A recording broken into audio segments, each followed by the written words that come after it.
Hola a todos, muchas gracias por unirse a nosotros. Si esta es la primera vez que nos acompañas, espero sinceramente que no sea la última. Y déjame decirte que este es un momento perfecto para unirse porque estamos al comienzo de una nueva serie que durará varias semanas. Quiero hablar con padres, abuelos, futuros padres, tíos, tías, cualquier persona que sienta la responsabilidad de preparar a un bebé o un niño, un adolescente, un estudiante de secundaria o prepa para la vida. Hoy y durante las próximas semanas quiero hablar sobre la crianza de los hijos. Ahora, cuando hablamos de los padres sobre la crianza de los hijos, hay algo que decir que llama la atención de todos. Y para aquellos de ustedes que están criando adolescentes lo entenderán perfectamente. Los días son largos, pero los años son cortos. Y esto es tan cierto. Al principio sientes que tienes mucho tiempo y luego parpadeas y tienen 10 años y luego se gradúan de la secundaria y se han ido y piensas, oh no, ¿realmente están listos? Les he dicho todo lo que necesitaban saber, los he preparado para la vida. Y la respuesta a esa pregunta siempre es no, no lo hiciste y probablemente olvidaste algunas cosas esenciales, algunas cosas realmente importantes, lo cual es comprensible porque estabas ocupado criando a tus hijos. Ahora, como padres primerizos, nunca olvidaré el terror, y esa es la palabra correcta, el terror que sentí cuando la enfermera del hospital me entregó a Isaac y Sara y yo nos íbamos solos a casa con un bebé. ¿En qué estaban pensando? Yo sabía lo que estaba pensando. Pensé, seguro que uno de ustedes, médicos, va a venir con nosotros. Y si no, no podremos hacerlo, ¿no? Y creo que eso fue lo primero que me hizo darme cuenta de que tener padres no significa que sepas algo sobre ser padre. Y quizás más importante aún, el hecho de que yo haya sido un niño no significa que sepa algo sobre cómo criar a uno.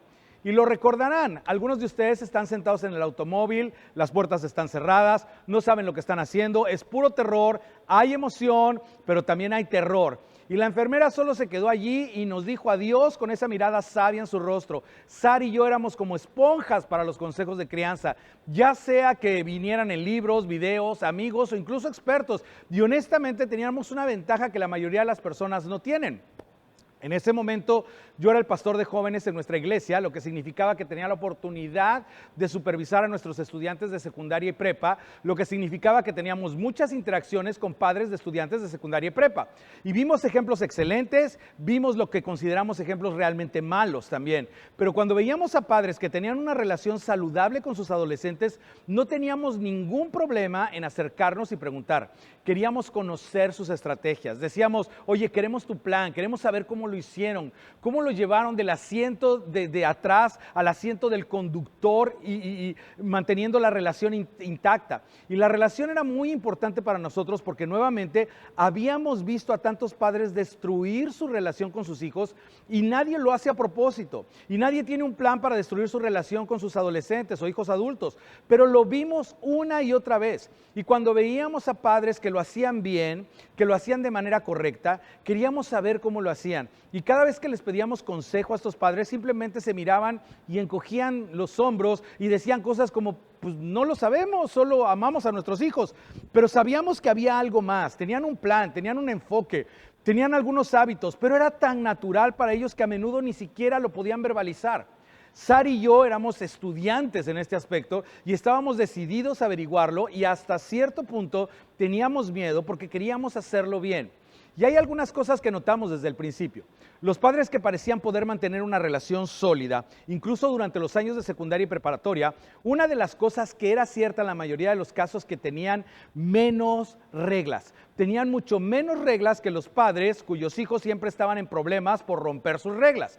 Una de las cosas que notamos cuando trabajamos juntos en el ministerio de secundaria y preparatoria fue cuántos chicos siempre estaban castigados, siempre estaban en castigos, se les restringían cosas y estaban castigados todo el tiempo. Ahora, en nuestra experiencia, estos niños rara vez mejoraron. siempre eran los alborotadores y siempre estaban en problemas. Pero cuando hablamos con padres que habían logrado mantener relaciones sólidas con sus hijos, incluso en la secundaria y preparatoria, descubrimos que prácticamente ninguno de ellos jamás utilizaba la restricción o el castigo como herramienta para disciplinar a sus hijos. Hablaremos de eso más adelante en la serie. La otra cosa que notamos acerca de estos padres extraordinarios que parecían haberlo hecho bien es que, y esto puede sonar extraño, no tenían miedo. No tenían miedo de sus hijos. Ahora, si no tienes hijos, esto puede parecerte extraño, pero yo te lo digo, es fácil que los padres tengan miedo de sus hijos. Y cuando temes a tus hijos solo por el hecho de que les tienes miedo o temes su respuesta, ellos están a cargo de la relación. En algunos casos incluso están a cargo del matrimonio. Pero estos padres únicos no tenían el rechazo, no temían al rechazo de sus hijos, y esto es lo que a menudo temen los padres, ¿verdad? Temen el rechazo de sus hijos. No tenían miedo de disciplinar a sus hijos, pero nuevamente no disciplinaban a sus hijos de las maneras tradicionales que los padres a menudo lo hacen. Ahora, también vamos a hablar de eso más adelante en la serie, pero aquí está la otra cosa. Estos padres extraordinarios descubrieron, creo que es la mejor palabra, en realidad pasaron mucho tiempo descubriendo o descubrieron y luego facilitaron los intereses, las fortalezas y los talentos de sus hijos en lugar de, y esto es clave, en lugar de forzar o insistir en que sus hijos abrazaran lo que era más interesante o lo que venía naturalmente a los padres. En otras palabras, en lugar de que un papá deportista insistiera en que su hijo fuera un atleta o su hija fuera un atleta, se mantenía al margen observando a sus hijos y descubrían la dirección, el flujo natural de sus hijos y luego invertían en ese flujo natural en lugar de intentar forzarlos a algo. Y nuevamente, todos hemos visto a padres hacer lo contrario. Todos hemos visto a dónde lleva eso. De hecho, tal vez esa sea tu historia. Creciendo, tu mamá tenía un interés especial y quería que como su hija abrazaras lo que le interesaba a ella, pero tú no estabas interesada en eso y nuevamente lo que ocurrió fue fricción en la relación. De alguna manera, estos padres sabios evitaron todo eso. Otra cosa que notamos acerca de estos padres es que resistían la tentación de involucrar a sus hijos en todo. No solo no tenían miedo de sus hijos, tampoco temían que sus hijos se quedaran atrás o atrasados. En otras palabras, así lo digo, priorizaban la relación sobre la experiencia, priorizaban su relación con sus hijos y la relación de sus hijos entre ellos sobre las diferentes experiencias, priorizaban las experiencias que podían experimentar juntos sobre las experiencias que enviaban a todos así en direcciones diferentes. Y luego había otra cosa y es de lo que quiero hablar el resto de esta primera parte. A medida que conocimos a estas familias a lo largo de los años, notamos que todos ellos tenían lo que consideraríamos matrimonios saludables. No perfectos, porque no hay matrimonios perfectos, pero sí saludables. De hecho, salimos de esas múltiples conversaciones convencidos de que quizás la mejor herramienta de crianza de todas, quizás el mejor regalo que podríamos dar a nuestros hijos era un matrimonio saludable. Y para algunos de ustedes es en ese momento cuando dejan de tomar apuntes, y entiendo eso, porque si un matrimonio saludable es parte de la reacción o de la ecuación de la crianza, si es una parte importante de la educación de tus hijos, es una mala noticia para algunos de ustedes, ¿verdad? Porque quizás está fuera de tu alcance o al menos así lo consideras. De hecho, es tan desalentador, sería más fácil dejar el matrimonio fuera de la conversación sobre la crianza y saben que durante años ha habido un impulso para hacer precisamente eso. Ha habido el intento de divorciar la crianza del matrimonio y honestamente la conversación sobre la crianza es ciertamente más fácil, es más cómoda, es más políticamente correcta si simplemente dejamos de lado la idea del núcleo familiar. Una frase que ya no usamos tanto. El núcleo familiar es simplemente un padre y una madre con hijos viviendo todos juntos bajo el mismo techo.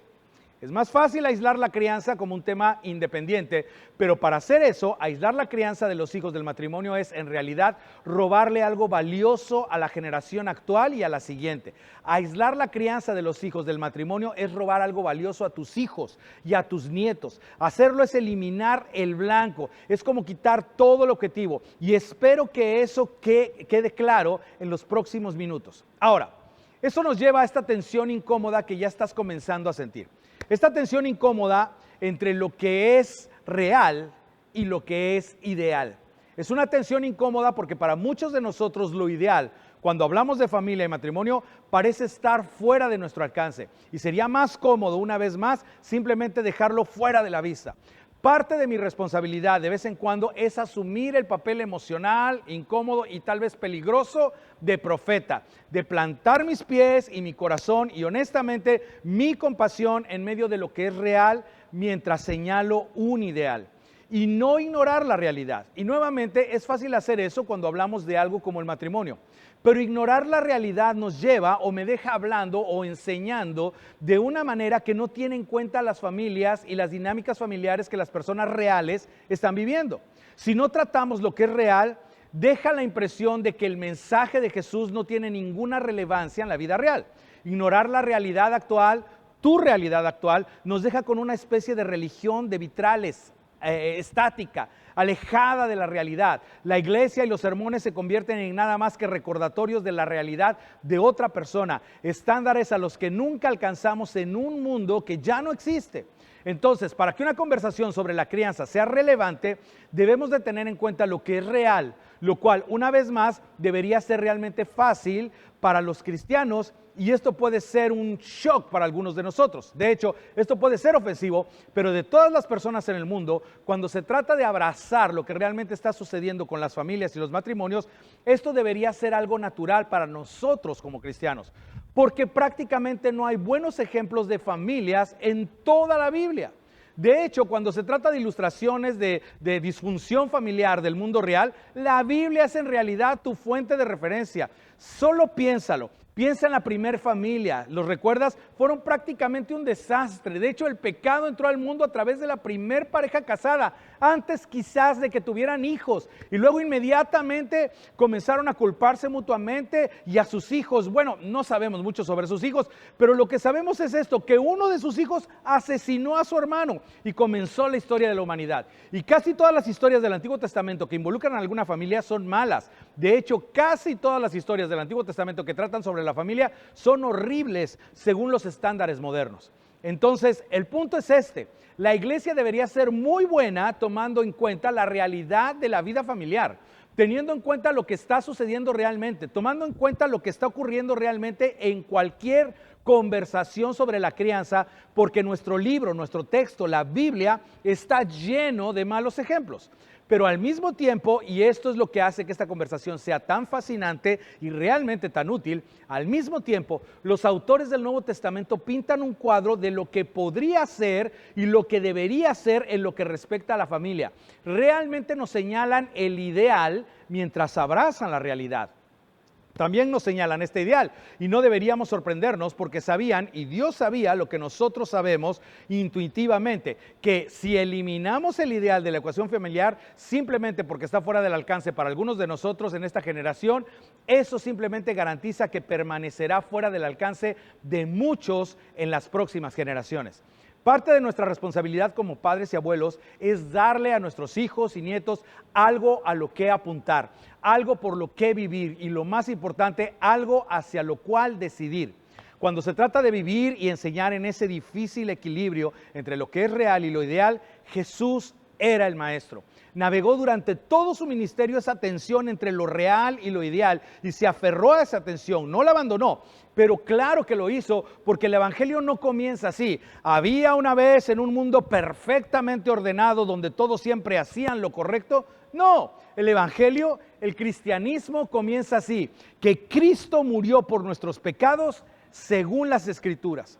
El evangelio asume el pecado, el evangelio asume que vamos a equivocarnos, el evangelio asume lo real mientras apunta a lo ideal, que Cristo apareció en un mundo perfectamente desordenado donde el ideal parecía fuera del alcance. El evangelio comienza con esto: porque tanto amó Dios al mundo.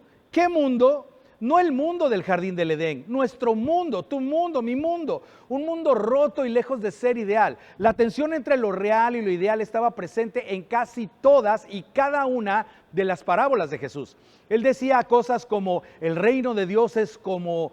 Y sus discípulos decían: sí, pero esto no es el reino de Dios. A lo que él sonreía y decía: pues vengan a mí todos los que están cansados y agobiados, y yo les daré descanso y encontrarán descanso para sus almas.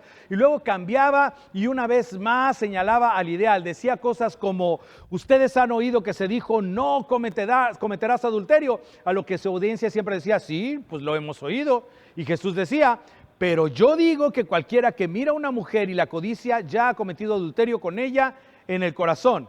A lo que ellos respondían, pues no habíamos oído esa parte, y sinceramente eso nos hace sentir mal acerca de nosotros mismos. Así que, por favor, Jesús, no digas esas cosas. Es simplemente irreal. Pero siguió diciendo cosas así. Consistentemente señalaba más allá del mínimo hacia el ideal. Daba a las personas en su audiencia algo a lo que aspirar. Y cuando se encontraba con personas que no cumplían, a diferencia de los líderes religiosos de su época, no los condenaba. De hecho, Jesús condenaba a los condenadores y luego moría por los condenados. En lugar de rebajar el estándar, aumentaba la gracia, redefinía el adulterio y hacía que todo hombre fuera adúltero y luego pagaba por su adulterio.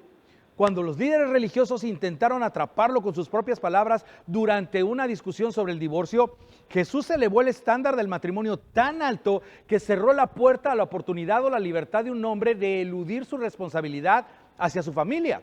De hecho, Jesús elevó tanto el nivel, señaló tan intuitiva y enfáticamente hacia el ideal, que cuando terminó de hablar sobre el matrimonio y el divorcio, cuando terminó su discusión y se marcharon sus apóstoles, los 12 que lo seguían para todas partes, se miraron el uno al otro y fue como que respondieron, ¡wow! Si esa es la situación entre esposo y esposa, comentaron los discípulos, es mejor no casarse. En otras palabras, Jesús, hiciste que sonara tan permanente, pero Jesús, eso es tan irreal, porque sabes, en el matrimonio suceden cosas, las personas cambian.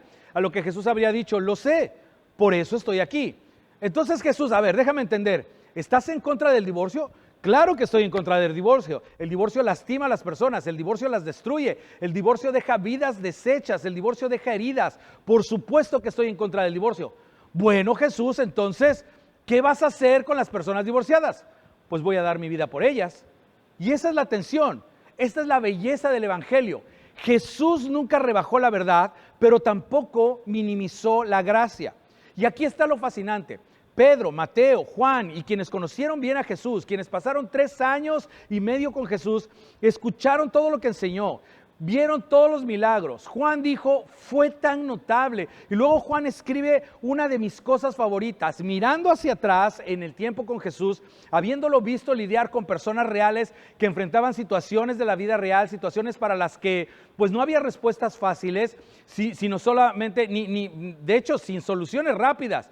Juan dijo, fue notable día tras día. Jesús señalaba a estas personas que vivían con dificultades reales hacia el ideal. Consistentemente les señalaba hacia el ideal mientras las ayudaba a navegar por lo que estaban enfrentando en la vida real.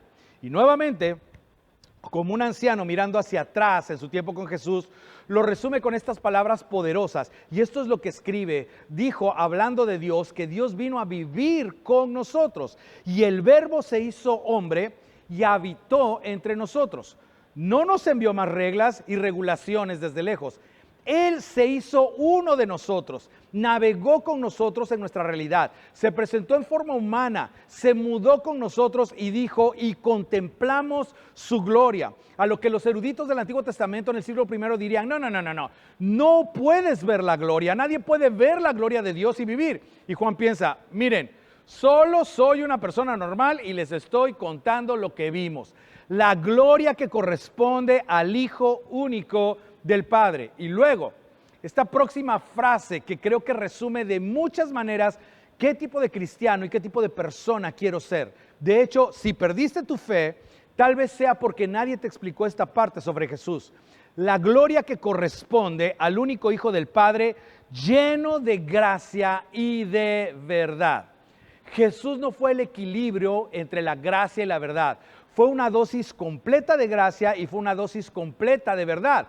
Jesús fue toda gracia y toda verdad todo el tiempo. Ahora, nuevamente, no simplificó la verdad para hacernos sentir mejor acerca de nosotros mismos, pero nunca rechazó la gracia. Y nuevamente, ese es el tipo de cristiano y el tipo de persona que quiero ser. Y tal vez parte de eso se debe a que crecí con la versión de la verdad. La gracia no tanto, pero aquí está el problema. La verdad sin gracia, y lo sé por experiencia personal, que la verdad sin gracia crea hipócritas y mentirosos. Pero la gracia sin verdad crea una versión permisiva, libertinaje de la fe, que en última instancia daña a todos. Pero la gracia y la verdad están personificadas e ilustradas por Jesús. Es poderoso. Juan finaliza este pasaje con esto: pues la ley fue dada por medio de Moisés, mientras que la gracia y la verdad nos han llegado por medio de Jesucristo. Esto es muy poderoso. Fue Jesús quien primero introdujo esta tensión entre la gracia y la verdad, y luego vivió en ella en lugar de inclinarse hacia un lado u otro. Y aquí está la cosa: por dinámico y atractivo que sea esto, es difícil de vivir, y sin embargo es lo que hemos sido llamados a vivir como cristianos, y es lo que se nos ha llamado a modelar corporativamente. Quiero decir, la iglesia es el cuerpo de Cristo, y como su cuerpo, esta es nuestra responsabilidad, este es nuestro papel en la cultura. Así es como servimos como conciencia y consuelo en nuestras comunidades y en nuestra nación. ¿Sabes lo que hace la conciencia? Una conciencia de vez en cuando nos hace sentir mal acerca de nosotros mismos, pero una conciencia correcta también es lo que evita que perdamos el rumbo. Nuestra conciencia nos dice cuando hemos entrado en un territorio peligroso. Nos recuerda que estamos a punto de destruir nuestro propio futuro y el futuro de quienes dependen de nosotros. Así que, volviendo a la crianza y al matrimonio, vamos a ser tal vez incómodamente específicos. Y aquí está el ideal. El ideal es que los padres críen a los hijos juntos bajo un mismo techo. Las comunidades no crían a los niños, los padres crían a los niños. Las comunidades son simplemente el contexto para criar a los niños, y en las comunidades, ya sean rurales, urbanas o suburbanas, donde el núcleo familiar no está presente o es deficiente, ¿qué es lo que sucede? El gobierno se ve obligado a intervenir y ayudar a criar a los niños. Las escuelas locales se ven obligadas a alimentar a los niños. Se crean agencias para proteger a los niños.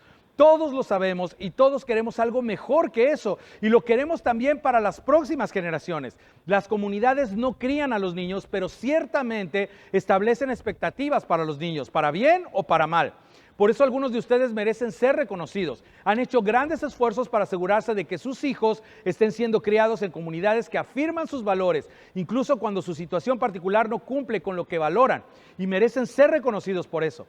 De hecho, hemos diseñado nuestra iglesia para asociarnos con ustedes en este proceso. Queremos lo mejor para sus hijos porque ustedes quieren lo mejor para sus hijos. No quieren que les digan que todo está bien, que se sientan mejor acerca de sí mismos porque son inteligentes y aman a sus hijos. Así que de vez en cuando todos necesitamos que nos recuerden lo que debería ser y lo que podría ser. Tal vez no lo que puede ser para nosotros, pero lo que podría y debería ser para nuestros hijos. Esa es una buena crianza. De vez en cuando todos necesitamos ser persuadidos a volver a la tensión entre lo que es real y lo que es ideal. Así que en lo que respecta a la crianza, el matrimonio importa. Y cualquier intento de minimizar la importancia del matrimonio, de minimizar su papel, es simplemente equivocado. No por la dinámica que crea dentro de una familia en particular, sino porque priva a los niños de la oportunidad de aspirar y decidir hacia el ideal. Hace algún tiempo leí la historia de un pastor que se llama Ricardo. Su situación familiar cuando crecía era extremadamente mala, caótica y a veces, según él diría, peligrosa. A los 13 años, Ricardo ya había tenido suficiente y estaba planeando escapar de su casa. Le contó a su tío que estaba discapacitado, el tío estaba discapacitado, y le contó lo que planeaba hacer, y su tío le insistió y le dijo: espera, vamos a hablar de esto. Su tío le explicó que el Estado lo podía ayudar, le proporcionaría un lugar para vivir, comidas, un techo constante sobre su cabeza. Así que su tío cobró su cheque de bienestar social para pagar un taxi, y él y Ricardo, que tenía 13 años, se dirigieron a la oficina del gobierno. Su tío lo dejó. Ricardo no esperó a ser sacado de su casa, él mismo eligió salir y eventualmente fue dado en adopción, donde dijo que su vida cambió para siempre. Contando su historia dijo esto: hasta que fui a vivir con esta familia, nunca había visto a una familia sentarse alrededor de una mesa para cenar sin discutir y gritar. Nunca había visto a un hombre volver a casa del trabajo con un cheque de pago. Nunca había visto a un padre proveer para su familia. Y dijo: solo ver eso cambió mi vida. Y luego dijo esto, y lo escribí porque tuvo un gran impacto en mí, y cito: dijo esto, dijo, solo necesitaba verlo para apuntar a ello. Una vez que lo vi, lo experimenté, supe lo que quería. Hasta entonces ni siquiera sabía que existía algo así. Y dijo esto, lo que sucede es lo siguiente, una vez que lo ves, no puedes dejar de verlo. Una vez que lo ves, no puedes olvidarlo. Tú y yo podemos hacerlo. Podemos darles a algunos niños una imagen diferente de la familia. No una familia perfecta, no una imagen perfecta, pero una imagen de que de otro modo nunca verían, nunca experimentarían. Tal vez pudiéramos brindarle a un niño una imagen de un potencial que ni siquiera sabía que existía. Ahora, como saben, de vez en cuando los animo a hacer y responder a esta aterradora pregunta. ¿Qué rompe tu corazón? Y resulta que los niños que crecen sin una imagen de lo que podría y debería ser en lo que respecta al matrimonio y la familia, eso rompe nuestros corazones. Y aquí está realmente el punto de esta primera sesión de esta serie. Hacer o apoyar cualquier cosa que elimine lo ideal de la ecuación, la conversación, la cultura, minimizar la importancia de que los padres críen a los niños juntos simplemente porque parece demasiado ideal, demasiado perfecto o demasiado occidental, demasiado tradicional. Eliminar eso de la ecuación porque es demasiado ideal es un robo. Es un robo del futuro de nuestra futura generación. Es un error que pagaremos durante generaciones y no se equivoquen. Las mujeres y los niños pagarán el precio más alto. Así es siempre. Entonces sí, fue tentador simplemente entrar directamente en algunos consejos de crianza que habrían sido más fáciles, más seguros, ciertamente con menos potencial para ser malentendidos, pero eso habría sido irresponsable. Porque la crianza es, en primer lugar, preparar a nuestros hijos para su futuro, lo que requiere que les lancemos una visión convincente de su futuro, lo que podría y debería ser para ellos, independientemente de hacia dónde nos ya haya llevado la vida, una visión para ellos académicamente, financieramente, espiritualmente, pero quizás lo más importante, relacionalmente. Nuestras diferencias como padres, y todos las tenemos, ¿verdad? Nuestras deficiencias, si las utilizamos sabiamente, pueden servir como un catalizador para que nuestros hijos alcancen alturas que quizás estén fuera de su alcance, y si lo hacen, eso es una victoria. Es una victoria para ellos y es una victoria para nosotros. Es una victoria para nuestra comunidad. Mientras navegamos por lo que es real, no renunciemos a lo que es ideal. Indiquemos un sueño, inculquemos un sueño en el corazón y la mente de nuestras próximas generaciones que los posicione para vivir mejores vidas y quizás hacer del mundo un lugar mejor. Y resistamos las voces en la cultura que tienen el potencial de robar el sueño de la familia a nuestros hijos. Siempre habrá una tensión entre lo que es real y lo que es ideal y no debemos resolverla. Resolverla es perder algo. Así que cuando se trata de la familia, resolvamos no resolver la tensión. Vivamos en ella, seamos padres en ella, sigamos a Jesús a través de ella. Después de todo, Él vino e hizo su morada entre nosotros y estaba lleno de gracia y de verdad. Piénsalo. Y continuaremos la discusión en la próxima ocasión, en la parte 2 de nuestra serie Paternidad en el siglo XXI.